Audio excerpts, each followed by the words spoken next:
집중분계입니다. 집중분계. 제1강 주제는 뭐냐면 자산에 대한 증가와 자산의 감소가 주제입니다. 자산의 증가, 자산의 감소. 여러분들 그 첫 페이지에 있는 첫 번째 문제입니다.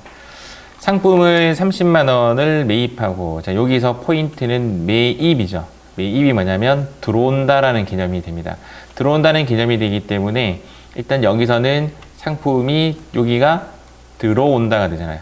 들어온다가 되기 때문에 상품이 여기에 들어오게 되는 거고요. 여기에 들어오게 되는 거고, 대금은 당좌 수표를 발행하여 지급하였다. 자, 이거 누가 발행했죠? 당좌 수표를 누가 발행했죠? 누가? 잘 안 보이나? 누가 발행했냐면 내가 발행했죠.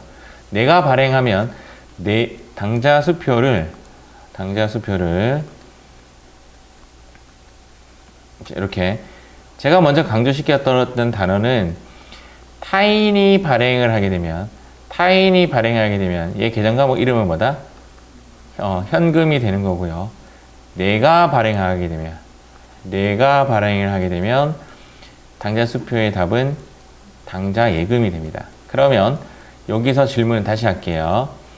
이 당좌 수표 발행은 누가 했는가? 내가 했죠. 내가 했기 때문에 답은 뭐가 된다? 여기 들어온 답은 당좌 예금이 돼요. 여기는 지금 상품이라는 놈이 들어오고 여기는 당좌 예금이 들어오는 거죠. 왼쪽과 오른쪽의 금액이 30만 원으로 똑같습니다. 답을 한번 보도록 하겠습니다. 차변에 상품 30만 원이 들어오고 대변에 당좌 예금 30만 원이 들어와요. 여기까지는 이해하셨죠? 그 다음 이제 발의정자를 한번 그려볼게요. 발의정자를 그렸을 때 여기에 오늘의 주제는 자산이 왼쪽에 존재한다는 겁니다. 얘는 나중에 조금 배우겠지만 재고 자산이에요. 자산이기 때문에 얘는 자산의 무엇이 일어나냐면 증가가 일어납니다. 증가 여기 나왔죠? 여기는 자산의 무엇이 일어난다? 감소가 일어납니다. 입출대라고 되어 있는데 입과 출과 대의 차이는 뭐냐면 입은 어느 한쪽이 현금으로만 이루어져 있어야 돼요. 현금으로만. 그러니까 현금과 다른 계정 과목이 섞이면 안 돼요. 현금으로만 존재를 하면 입이고 어느 한쪽이 현금만 인된 거고 어느 한쪽이 현금이 아웃된 경우에는 출금 전표라고 합니다. 출금 전표라고 하고 얘는 나머지입니다. 나머지. 자, 이렇게 봤을 때 얘는 어느 한쪽이 현금만으로 이루어지지 않았죠. 그러면 얘는 대체라고 보시면 돼요. 얘는 이렇게 쓰시면 되고 또는 저 위에 대체라고 동그라미 하시면 될 것 같습니다. 그 다음 여기에 나오는 교환 손익 혼합인데요. 교환의 의미는 교환 거래라고 하는데 교환 거래의 특징은 자산, 부채, 자본만의 거래예요. 우리 요거 어디서 봤죠? 자산, 부채, 자본 어디서 봤죠? 재무상태표에서 봤죠?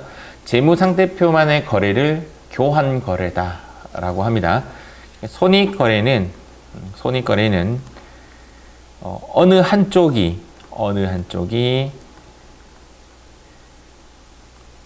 수익 플러스 비용만으로 거래되는 겁니다.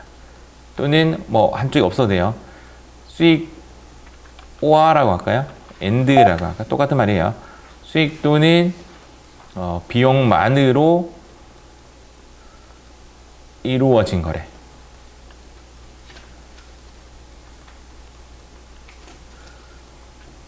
차변의 세금과 공가, 대변의 현금 이런 거래. 세금과 공가라는 비용이 한쪽에만 존재를 하고 있는 거죠. 어느 한쪽이 수익과 비용만으로 이루어진 거래. 이를 손익거래라고 합니다. 혼합은 예상하셨겠지만 혼합은 교환도 아니고 손익도 아닌 거래라고 해석하시면 돼요. 사실 사전적 의미는 교환 거래와 손익 거래가 합해진 거래다 뭐 이렇게 보시면 되는데 그렇게 해석하면 오답이 좀 나올 수가 있습니다. 그냥 교환도 아니고 제가 보는 해석은 손익 거래도 아닌 거래를 혼합 거래다라고 합니다. 그게 결론적으로는 섞인 거예요. 근데 얘는 자산과 자산만의 거래니까 얘는 교환의 동그라미 하시면 되는 거죠. 자산이 맞죠? 자산, 부채, 자본만의 거래가 일어나면 교환 거래입니다. 오늘 배우는 건 전부 다 교환 거래예요. 교환 거래. 제가 여기서 노리는 여러분들의 학습 방법은 반복적 지식 습득입니다. 반복적.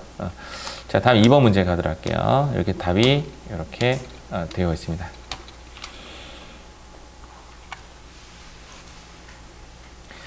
회사의 건물 취득 시 취득 원가 7,500만 원과 자, 무엇 취득했죠?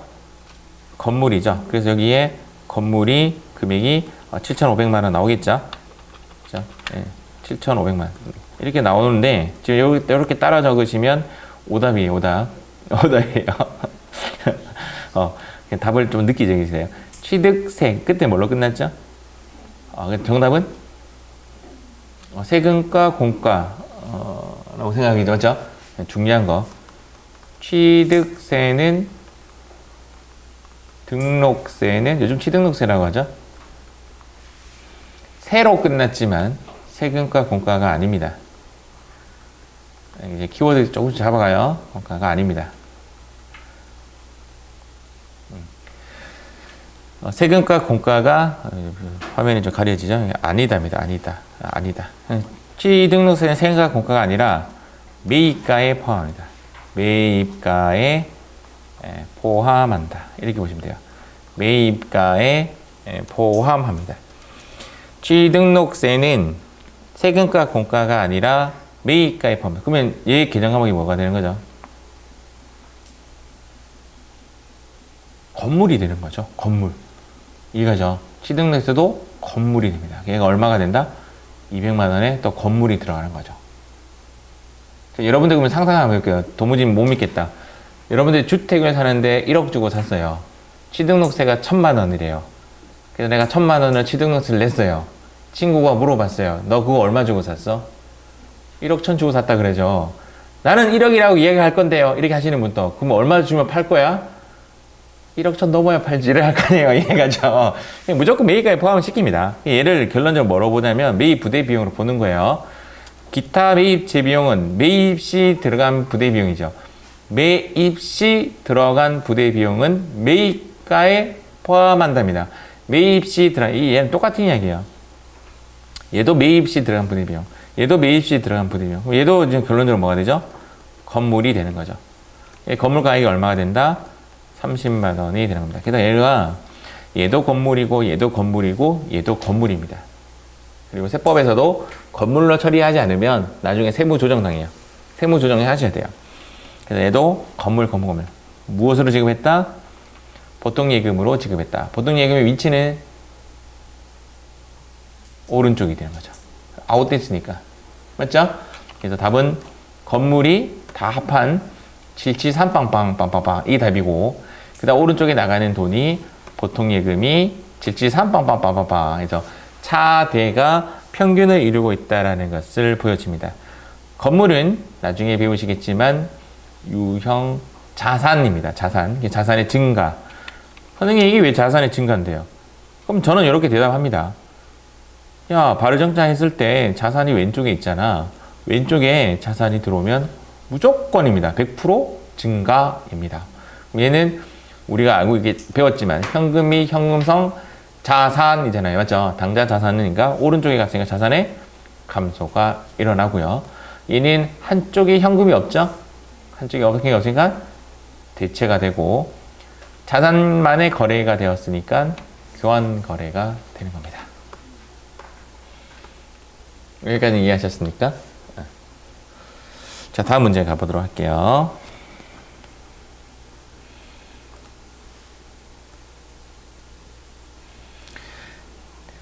자, 매출처 청송 컴퓨터에서 받아 보관 중인 약속어.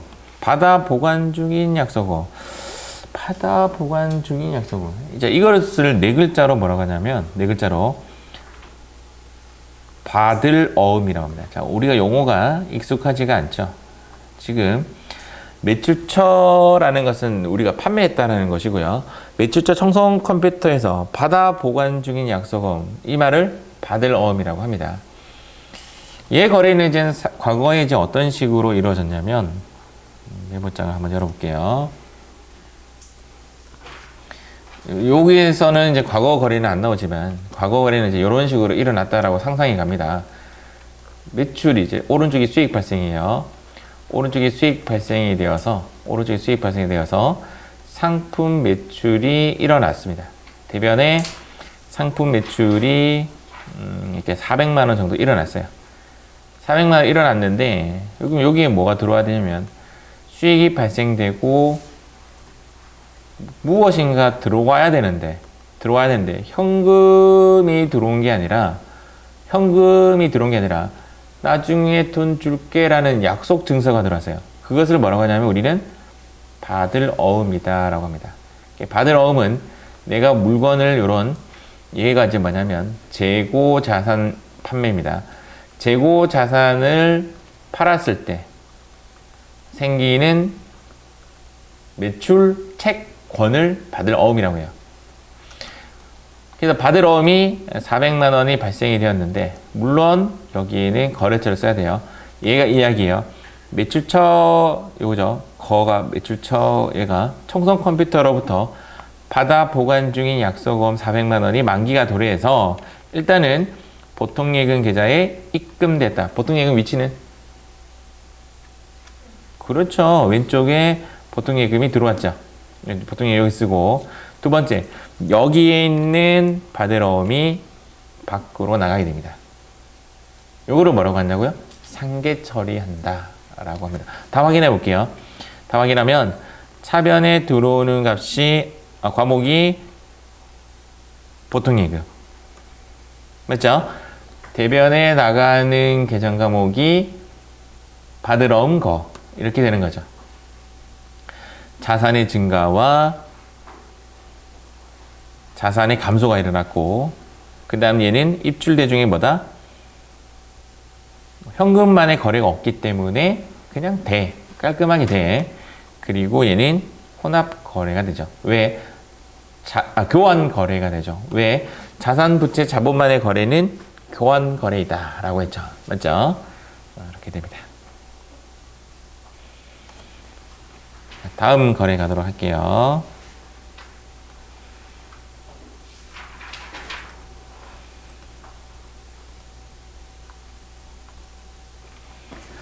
춘천 상사에서 상품을 매입하면서 여기도 이제 우리가 하나 또 팁이 있는데 단어가 상품 매입이라는 단어도 나오고요. 이런 단어가 나오고 문제를 보면 제가 말씀드리는 말씀에 대한 것이 이제 공감이 갈 겁니다. 상품이라는 글자랑 매출이라는 글자가 나와요. 문제를 풀다 보면 얘가 나오면 답은 뭐냐면 상품이에요. 얘가 나오면 답이 상품이에요. 즉 상품 매입이 아니에요. 상품이지 상품 매입이 아니에요. 제 말 이해하셨어요? 상품이라는 글자랑 여기 있는 매입이라는 글자가 나오면 답은 상품이에요. 이해가시죠? 상품 매입이 아니에요 라 했는데 얘는 답이 뭘까요? 얘는 상품 매출이에요. 이렇게 논리를 갖는 이유는 우리가 발생주의이기 때문에 그래요. 근데 그렇게 또 깊이 가지 말고 상품은 계정이 뭐냐면 자산이라는 계정을 쓰게 되고요. 매출을 하게 되면 얘는 수익이라는 발생이라는 거래를 쓰는 거죠.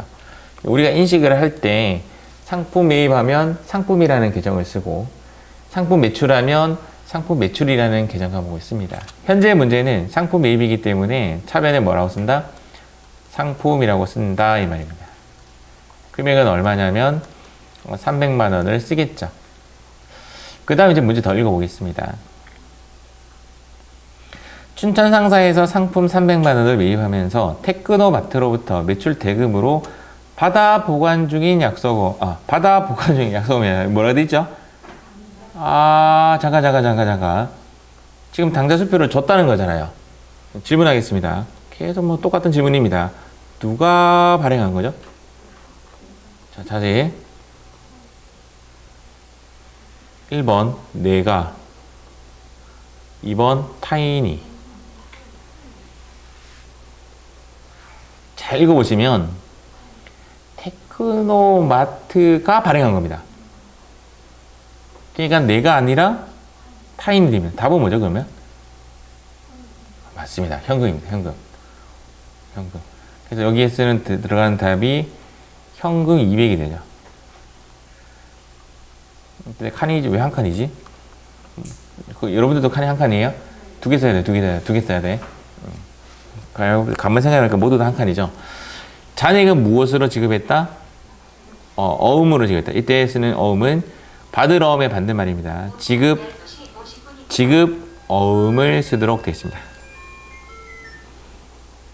지급 어음 이렇게 다 확인할게요. 차변에 상품 300에 대변에 현금 200에 지급 어음 거 100. 거 쓰시고 자산의 증가와 자산의 감소와 얘는 부채의 증가라고 합니다. 여기 좀 요거고 부채의 증가. 얘는 한쪽에 현금만에 이루어진 거래가 아니기 때문에 얘는 여전히 대체고 자산, 부채, 자본만의 거래니까 교환이다. 그래서 이렇게 확인이 됩니다. 자, 이제 4번에 대한 답은 이렇게 자산의 감소와 부채의 증가. 여기 지금 현재 자산의 감소가 키워드인데 지급어음이라는 부채의 증가도 발생되었습니다. 5번 문제. 일시 소유의 단기적 운영 목적으로 자, 요 글자가 나오면요. 얘 글자가 나오면 일단 답은 뭐냐면 단기 매매 증권입니다. 단기 매매 증권. 키워드가 요거 때문에 단기 매매 증권이 나오는 거죠. 단기적 운영 목적으로 A 산업 발행 즉시 한주, 액면, 한주당, 요 무시. 이렇게 이해가시죠? 이런 거 무시하면 마음 되게 편합니다. 100주를 주당 2만원에 구입하고 대금은 보통 예금에서 지급하였다. 자, 보통 예금에서 지급하였다. 들어왔다, 나갔다. 나갔죠? 여기가 아웃 개념이 되기 때문에 보통 예금이 아웃. 그러면 단기 매매 증권의 위치는 자연스레 왼쪽으로 들어오게 됩니다. 이때 들어오는 돈은 이제 2만원에 100주이기 때문에 200만원이 되겠죠? 이렇게 처리하시면 됩니다. 단기 매매 증권은 자산이고 보통 예금도 자산이 되는데 왼쪽에는 무조건 자산의 증가, 얘도 자산의 감소 이렇게 되죠. 증가와 감소가 이루어진 한쪽에 현금이 없으면 무조건 대로 가시면 되고 자산, 부채, 자본만의 거래는 교환 거래가 되겠죠. 다 확인하겠습니다. 짠짠짠짠 증가, 감소, 대, 교. 다음 문제 가겠습니다. 매출거래처 하나 조명에 대한 외상매출금을 외상매출금이 뭐냐면 또 한 번 더 보면 외상매출금 일명 아까 이제 상품 매출이라는 것이 일어났다. 상품하고 매출하고 동시에 일어나면 이제 상품 매출이라는 분계를 하고 돈이 들어오면 되는데 돈이 없을 때 아까 했던 분계가 받을 어음이라고 했죠. 어음을 받았을 때는 받을 어음이라고 쓰고 만약에 어음을 하지 않고 외상을 했을 경우에는 외상 매출금이라고 합니다. 느낌상 얘는 느낌상 얘는 뭐냐면 신용상 거래예요. 이모 외상 외상 아시겠죠? 외상 얘는 뭐죠? 어음이라는 증서를 주고받았다는 뜻이고 얘는 신용상 거래가 되는 거죠. 이모 외상 이해가시죠? 이 두 개를 우리는 무엇이라고 하냐면 매출채권이랍니다. 자, 매출채권 딱 이 두 개예요. 얘를 두 개를 매출채권이라고 합니다. 매출채권. 아까 이야기했던 채권, 매출채권이 얘가 매출채권이 됩니다.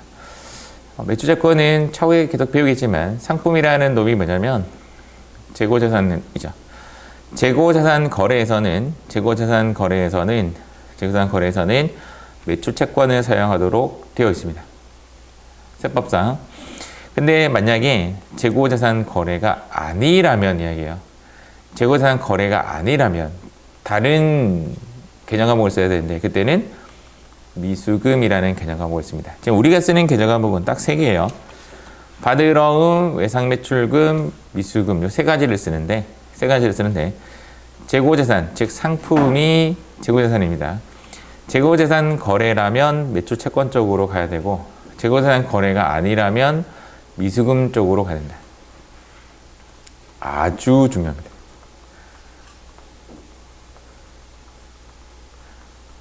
매출 채권은 재고자산 거래에서만 씁니다. 이 문제랑 크게 문제가 되는 그런 문제는 아니지만 일단은 이 외상매출금의 현재 위치는 차변에 있다라는 겁니다.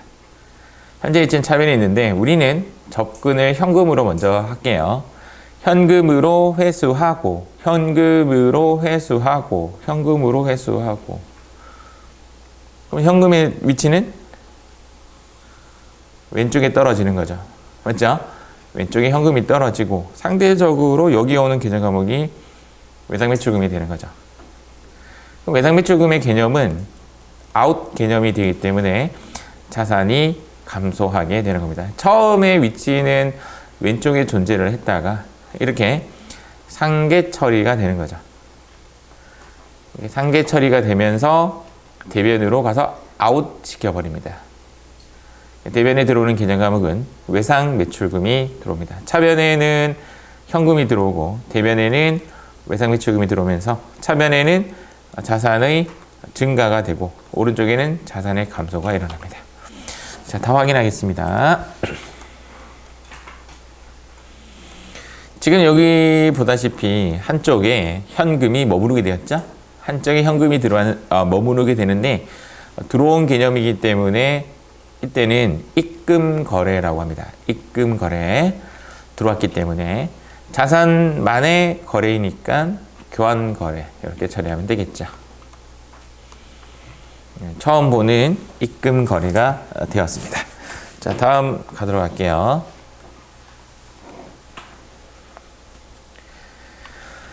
자, 아까 우리 설명해 봤듯이 외상매출금이 지금 현재 상계 처리가 될 예정이에요. 즉 매출처 대동가구의 외상매출금을 8개월 후 상환조건으로 돈을 빌려준 것으로 전하다. 말은 되게 어려워요. 지금 이 문제만으로 내가 답을 구한다는 것은 쉽지 않아요. 그런데 사례를 아까 생각한 거죠. 아까 어떤 사례가 있었냐면 대변에 상품 매출이 있었고 왼쪽에 외상매출금이 있었던 거래라고 상상이 간다면 이야기예요. 얘가 상계 처리돼야 되니까 얘의 위치는 이제 오른쪽으로 가는 겁니다. 여기에 들어오는 계정 과목이 외상매출금이라고 쓰고 끝에는 이제 뭐라고 쓰냐면 거라고 씁니다. 뭐 쓰는 거죠? 거래처를 쓰는 거죠. 거래처를 써야 되고 왼쪽에는 8개월이라는 개념이 단기라는 개념이에요. 단기. 글자 보이죠? 단기라는. 그 다음 대여금이니까 여기에 들어온 글자 살짝 올라오다가 걸쳤습니다. 여기도 채권 채무 거래이니까 거래처를 쓰는 것이 맞겠죠. 여기도 거래처를 써야 되고 여기도 거래처를 써야 되는 거래입니다. 차변에 이렇게 들어와요. 차변에 단기 대여금 거, 대변에 외상매출금 거 이렇게 쓰고 여기는 자산의 증가, 여기는 자산의 감소가 일어나죠. 한쪽에 현금이 없네요. 대체 자산만의 거래네요. 교환 이렇게 처리하면 됩니다. 자, 다음 문제 갈게요. 자, 현재 문제에서 상품을 1,000만 원을 매입하기로 계약하고 여기까지는요. 여기까지는 이렇게 써야 되는데 글자가 좀 그렇네요. 여기까지는 이렇게 쓸게요. 회계상 거래가 아니에요. 회계상 거래가 아닙니다. 요 말을 이해하기가 좀 어려워요. 여러분들 입장에서는 상품 1,000만 원 매입하기로 계약했다고 해서 어떻게 붕괴를 할 수가 없습니다. 전문용어로 기장할 건수가 없다라는 뜻이죠. 여기까지는 회계상 거래가 아니에요. 여기서부터 시작입니다. 계약. 키워드가 계약이라는 말이 나오면 답은 선급금 아니면 선수금입니다. 자, 우리 어려운 단어가 계속 나올 거예요. 지금부터 막 묻어갈 거예요. 답이 건설 중인 자산이 된다면, 건설 중인 자산이 뭔지는 잘 모르겠지만 일단 답이 건설 중인 자산이 된다면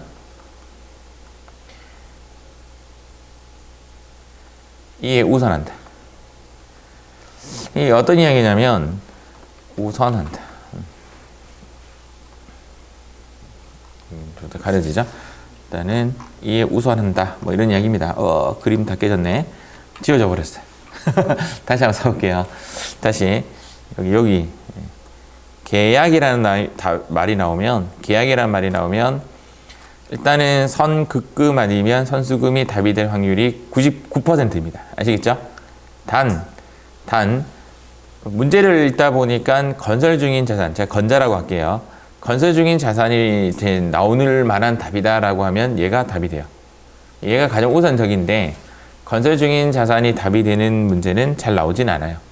잘 나오지 않지만 일단은 개념상 선급금 아니면 선수금인데 많은 수험생들이 이 두 개념 과목 때문에 쓰러집니다. 어려워가지고 헷갈려서. 그래서 개념을 갖고 갈게요. 얘는 어떤 느낌이 드냐면 단어에는 없지만 지급금의 개념이에요. 이해가죠? 선급금을 내 마음속에는 지자를 하나 넣어주세요. 그러면 지급금이 되고 선수금의 개념은요. 이건 뭐 그냥 수금입니다. 수금. 받는 겁니다. 이게 키워드입니다. 그냥. 여기 보면 여기까지는 이제 거래가 아니기 때문에 여기까지는 고민 안 하셔도 되고 지금부터 고민하겠습니다. 계약금이라는 말이 나왔기 때문에 여러분들은 일단 머릿속에는 선땡금으로 먼저 기억을 합니다. 선땡금 이렇게 섣불리 숫자 넣지 마시고 섣불리 급자 넣지 마시고 섣불리 넣지 말고 이걸 잠시 보류시켰다가 어느 것이 맞는지를 곰곰이 한번 생각해 보세요. 빨리 대답 안 하셔도 되는데 이 말이죠. 천천히 선땡금 먼저 선땡금 해놓고 당좌 수표를 발행한 급했다. 답은 뭐겠어요? 급금이 되는 거죠. 이해가시죠? 이것 때문에 헷갈린다고 했어요. 선생님 별거 아닌데요. 하지만 어렵습니다. 나중에 되면. 자, 두 번째는 선급금을 했습니다. 내가 여행을 가려고 여행사에 돈을 미리 지급했습니다. 자, 다시. 내가 여행을 가려고 여행사를 미리 지급했습니다. 그 돈은 내 거예요? 그쪽 거예요? 예? 그게 지금 선급금이에요. 지금 현재 이야기한 게 내가 여행 가려고 뭐 여행비에 10% 미리 내래요. 그래서 미리 줬어요. 미리가 선이죠. 먼저 선자죠. 선해서 그 다음 뭐 했다? 급했다고요. 급. 그 돈은 내 거예요? 걔 거예요? 아직 내 거지. 왜 내 것이죠? 여행 가야 지 거지. 어떠한 사유로 취소시키면 다시 돈이 돌아오잖아요. 그거는 해약금이라는 것으로 다시 바뀌겠지만 대화가 안 되네. 그 돈은 아직 내 거예요. 선급금은 내 것이에요. 내 것. 거꾸로 이야기하면 내가 계약금을 받은 나의 입장, 여행사의 입장에서는 여행을 보내주지 않는 이상 그 돈은 아직 내 돈이 아니에요. 얘는 남의 것이 되죠. 이거를 아까 우리 회계 용어로 바꾸면 얘가 뭐가 된다? 자산이라는 놈이 되고 얘는 뭐가 되냐면 부채라는 것이 돼요. 그래서 선급금은 자산이고요. 선수금은 부채입니다. 선급금은 자산이고 선수금은 부채입니다. 일단은 볼게요. 다시 문제를. 계약금 100만 원을 당좌 수표를 발행하여 지급하였다. 누가 발행했죠? 그렇죠. 내가 발행했으니까 얘 때의 계정 과목 이름은 당좌 예금이 되죠. 타인이 발행했다라면 답은 현금이 될 건데 내가 발행했기 때문에 당좌 예금이 됩니다. 얘 위치 어디죠? 인이에요? 아웃이에요? 그렇죠. 여기 당좌 예금. 됐죠? 그러면 상대적으로 여기 들어오는 답이 선급금이 되는 겁니다. 이거 보시면 됩니다.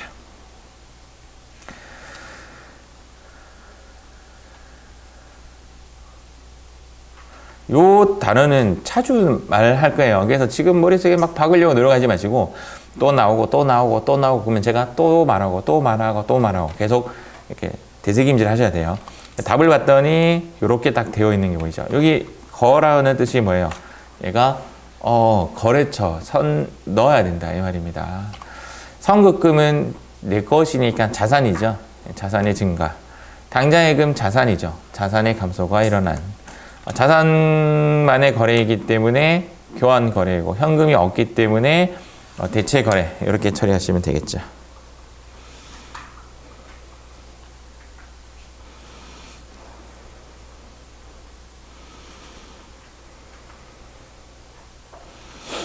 자, 다음 9번 문제 가볼게요. 대충 눈치챘죠? 지금부터 반복입니다. 지금부터 반복. 우리 수업하는 것 정도 한 반 정도 가면 반복이 일어납니다. 이 문제는 좀 빨리 반복이네. 일단은 회사 건물 취득 시 취득원가 2천만 원 뭘로 처리할까요? 건물. 취득세는 뭘로 처리할까요? 건물. 중개수수료는 뭘로 처리할까요? 건물. 누가 또 수수료병 가노? 살 때 들어갔던 부대 비용은 살 때 매입가에 같이 포함을 시켜주세요. 그래서 전부 다 들어왔기 때문에 현금, 건물, 아시겠죠? 건물로 싸그리 딱 모아주시면 되고, 현금으로 지급했기 때문에 현금의 위치는 오른쪽. 그래서 정답은 이렇게 정답이 됩니다. 자, 잠깐만 보니까 현금만의 거래가 일어났죠. 입금, 출금. 출금. 자산만의 거래니까 교환, 그렇죠? 출교. 이렇게 하시면 정답이 되겠죠. 이제부터 반복이니까 제가 조금 빨리 설명 진행할게요. 일시소유의 목적으로 단기적 운용 목적으로 답은 단기매매증권을 이 글자가 나오면 과감하게 이렇게 그어버리시면 됩니다. 주당 3만 원에 구입했으니까 여기에 들어온 글자는 300만 원이 되겠죠. 보통 예금은 인이다, 아웃이다. 아웃. 여기에 보통 예금 적으시면 되겠죠. 단기매매증권 들어왔고 보통 예금이 나가는 거래입니다. 자, 다음 문제 볼게요. 자, 여기 한번 볼게요. 당좌 거래 계약을 맺은 국민에게 현금을 당좌 예금에 입금했다 이 말입니다. 당좌이익. 질문. 현금의 위치는? 굿. 현금이 나갔다 맞죠? 맞죠? 당좌 예금에 들어왔다. 인이죠. 여기에 당좌 예금. 아시겠습니까? 당좌 예금 확인해 보겠습니다. 이렇게 처리가 되죠. 현금이 한쪽에 머무르고 있네요. 현금이 한쪽에 머무르고 있네요. 얘는? 그렇습니다. 출의 개념이 되고 자산만의 거래니까 교가 되겠죠. 다 확인하겠습니다. 다음 12번. 상품이라는 글자와 매입이라는 글자가 들어왔습니다. 답은?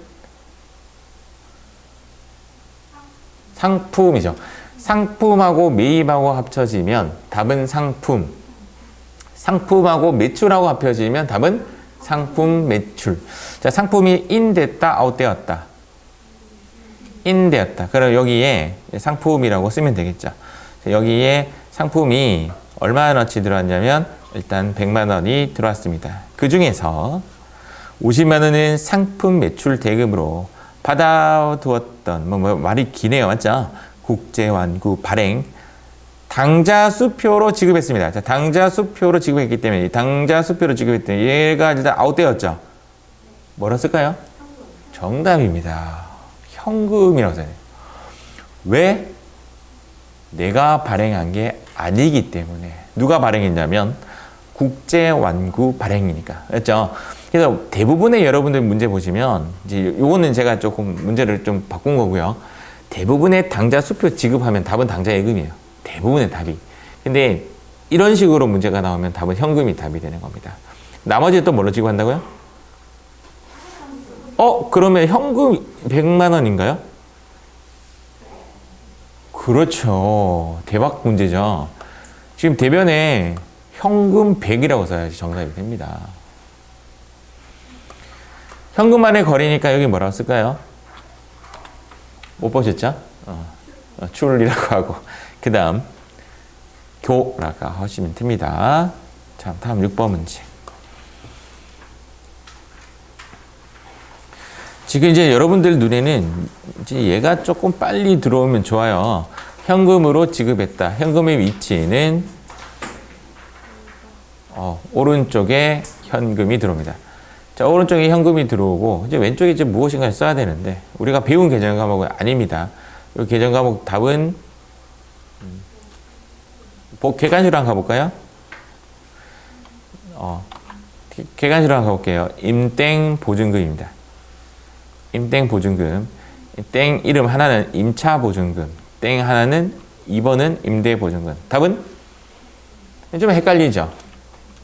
임차 보증금은 임차인이 내는 목돈이고요. 임대 보증금은 임대인이 받는 목돈입니다.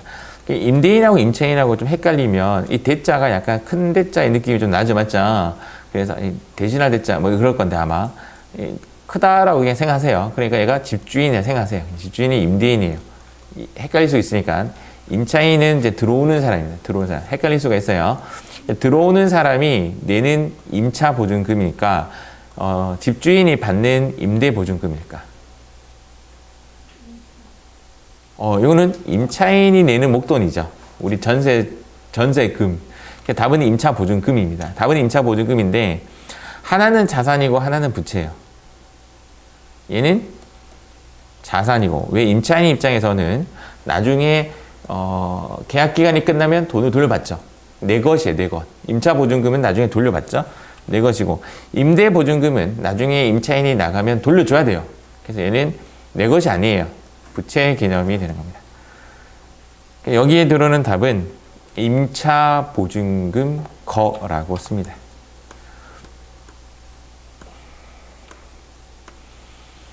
이렇게 정리 한번 할게요. 이거는 이제 임차 보증금이라는 이렇게 보시면 돼요. 그냥 금부치가 들어왔다 이런 식으로 금덩어리가 들어왔고 지금 당장 얘는 내가 써먹을 수 있는 금덩어리는 아니에요, 맞죠?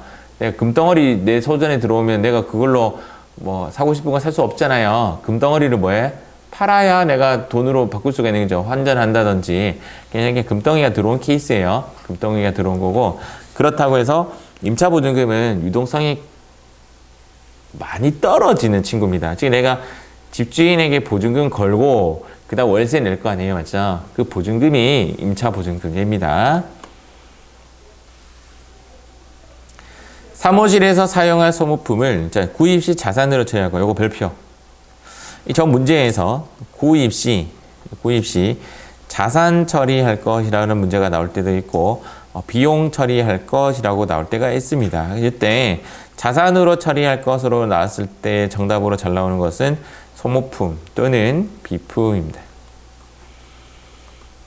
이 문제는 이제 문맥상 소모품이 정답이 될 것 같죠.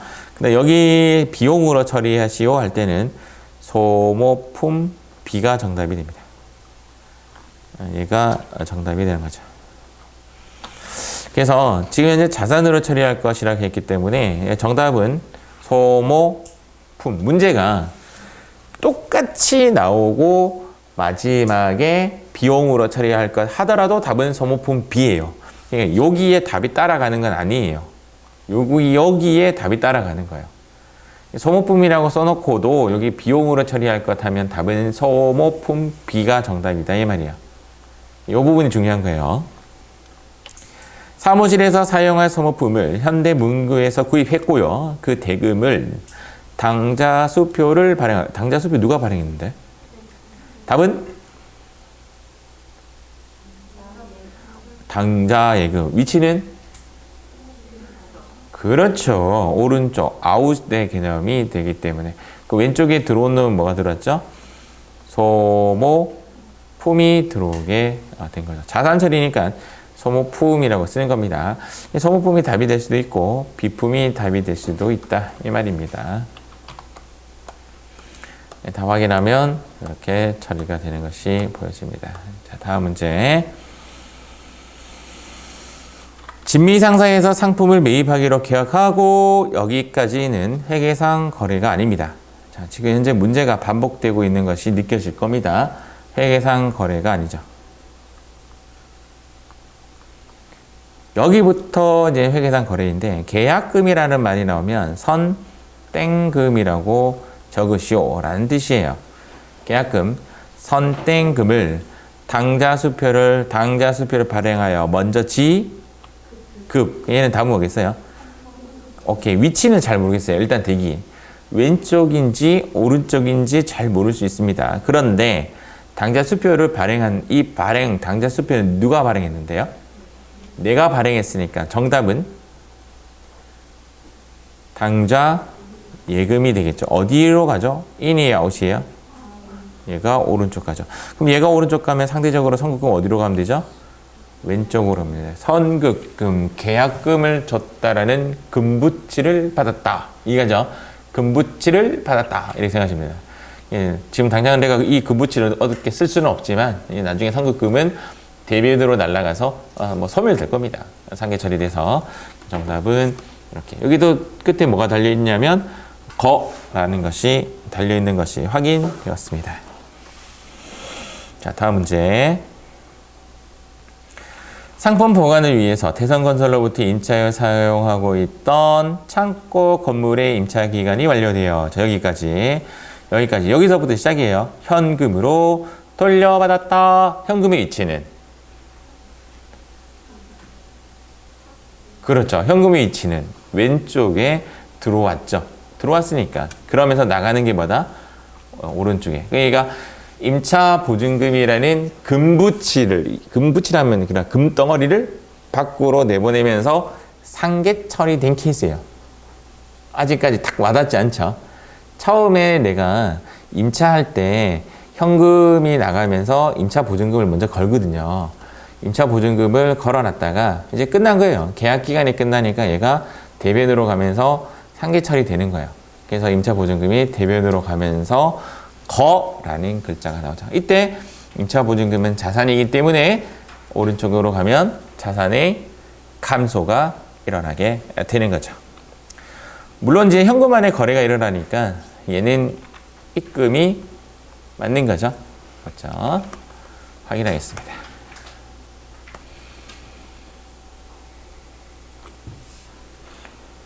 자, 17번 문제. 거래처 DC백화점의 외상매출금 잔액 전부를 보통예금으로 입금받았다. 보통예금이 들어왔나요? 나갔나요? 그렇죠. 지금 여러분들 살짝 눈치채셨겠지만 저는 현금과 보통예금을 먼저 건드리는 성향이 좀 있습니다. 왜냐하면 이 차대변을 거꾸로 한다라는 말씀을 분명히 여기서도 어느 분들이 하실 거예요. 차대변을 거꾸로 하는 것은 자연스러운 이 현상입니다.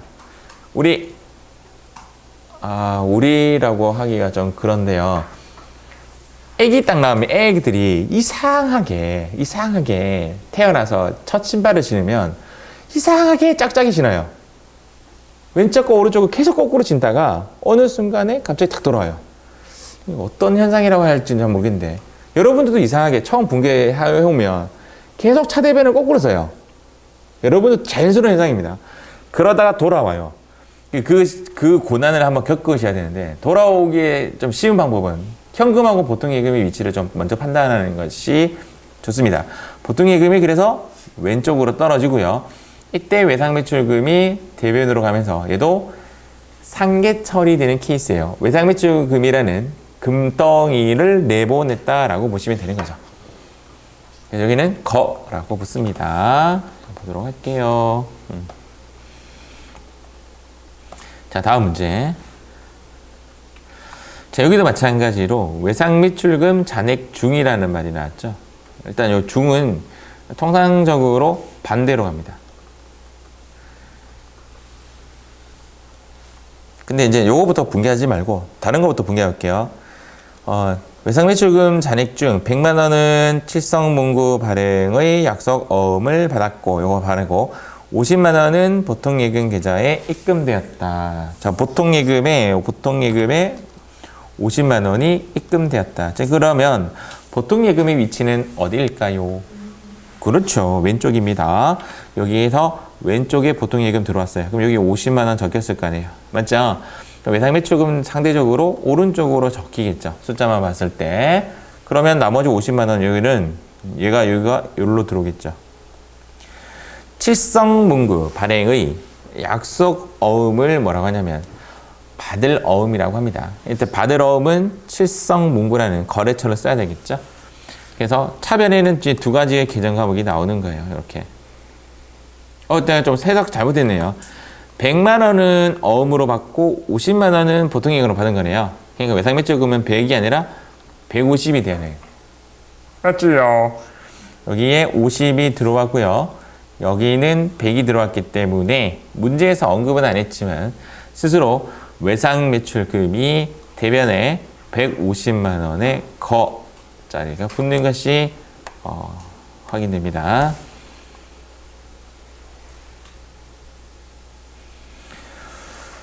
자산의 증가, 자산의 감소인 자산만의 거래가 일어났고 얘는 교환 거래라고 합니다.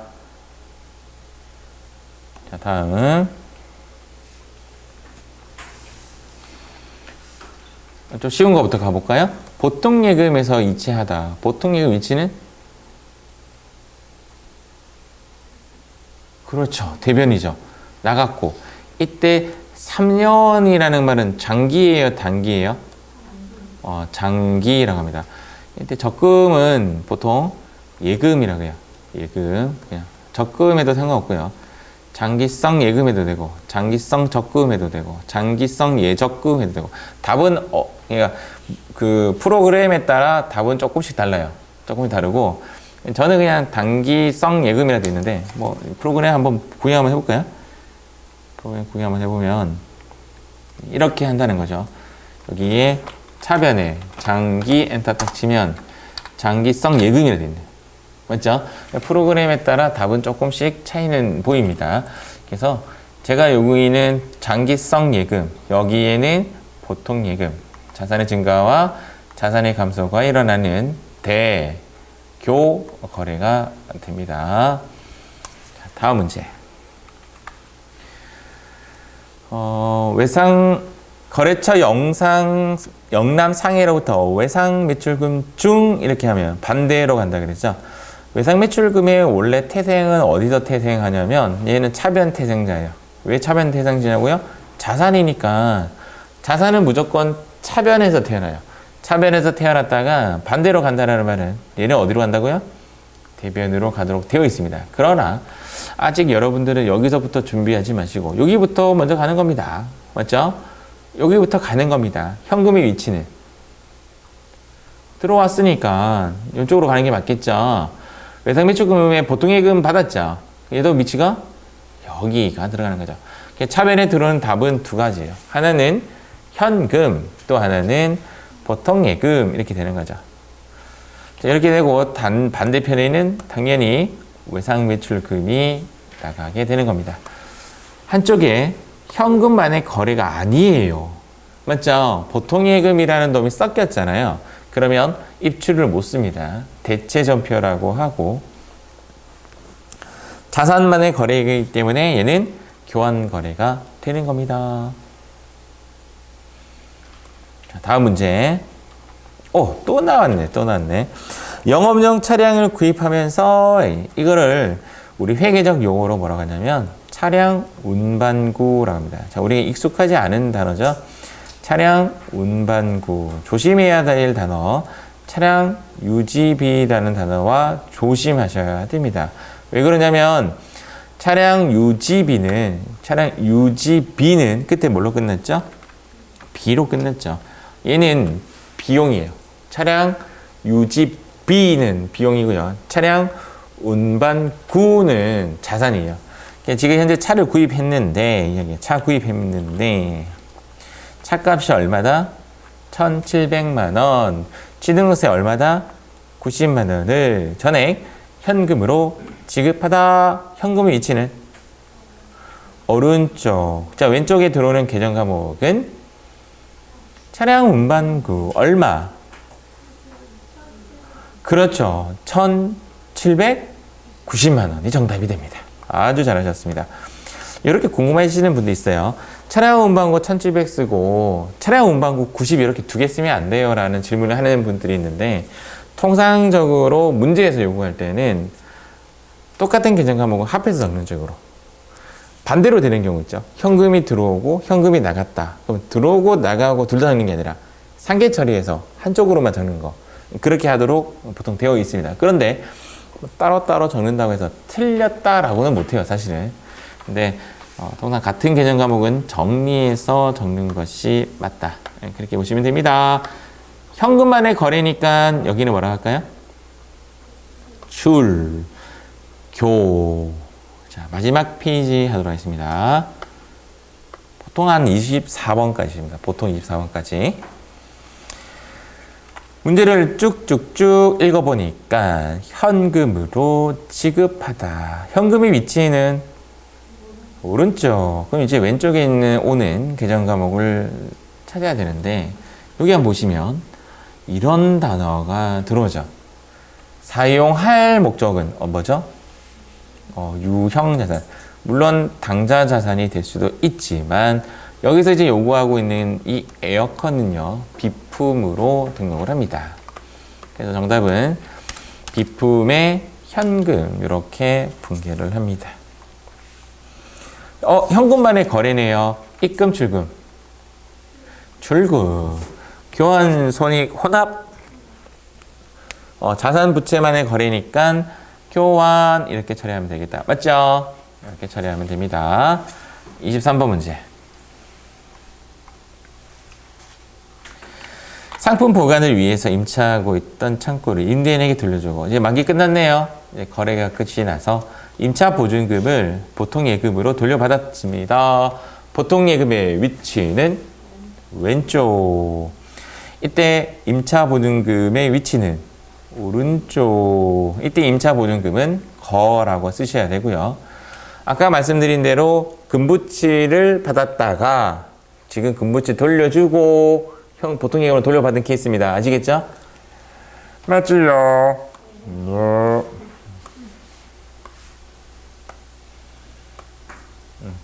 입줄 대 되죠. 오답 말씀하셔도 정답으로 대답을 해줍니다, 제가. 그 다음 교환, 손익, 혼합, 교, 이렇게 처리하시면 됩니다. 마지막 문제.